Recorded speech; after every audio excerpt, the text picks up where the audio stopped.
Number 7 says, consider the following reaction. 2a plus b gives us 3c plus d. Again, more constants or variables, doesn't really matter. We don't need the actual element here. So it says if 3 moles of A and 2 moles of B react to form 4 moles of C, what is the percent yield of this reaction? Okay, so percent yield is a very common question on exam 1. You're almost 99% sure you're going to get this question. So what does percent yield mean?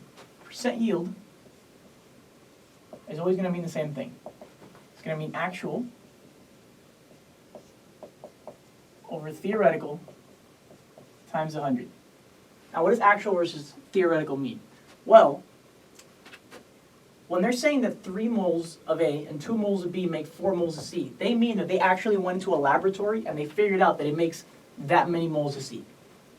We're going to actually go ahead and calculate to see how many moles of C we can make on paper, but it won't be 4 moles, it's going to be a little more than 4 moles, because this is assuming there's error in the reaction, there's, you lose some stuff to the environment. This is what you're actually going to make. We're going to see that our theoretical is going to be a little more than that. That's why we have our actual on top, which is already our 4 moles of C. We're going to go ahead and solve for our theoretical, which is going to be more, because then that's going to give you a fraction that's going to be able to be multiplied times 100 to get a percent. Okay?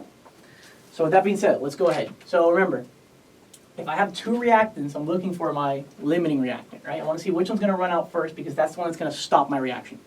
So let's go ahead and find out. So when you're doing a limiting reactant question, you're going to want to do both the reactants. So I'm going to write them both here. So I have 3 moles of A and 2 moles of B. And we want to go to the thing we're talking about. We're talking about moles of C. So we're going to go from moles of A all the way to moles of C.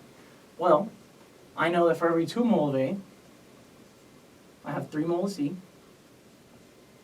That goes away. And then I know for every 1 mole of B, I have 3 moles of C. So if I go ahead and calculate this, 3 times 3 is 9, divided by 2 is 4.5. And then 2 times 3 is 6 moles. So if my B was to run out first, I can make 6 moles of C. But if my A runs out first, I can only make 4.5 moles of C. So this is actually how much I can make. I will never get 6 moles of C because my A is going to run out first before my B does. That's what limiting reactant means. So that A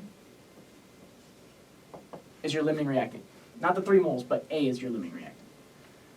Okay, so this is what I was telling you. Your theoretical is going to be more than your actual, because this is the most I can actually make on paper. They went into a lab and they only got 4 moles of C. Well, that's fine.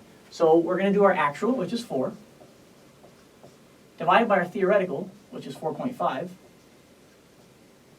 times 100, and that's going to be our percent yield, which the answer should be around 89% yield, which is a pretty good reaction. It's a pretty good yield for a reaction. Or answer choice 3.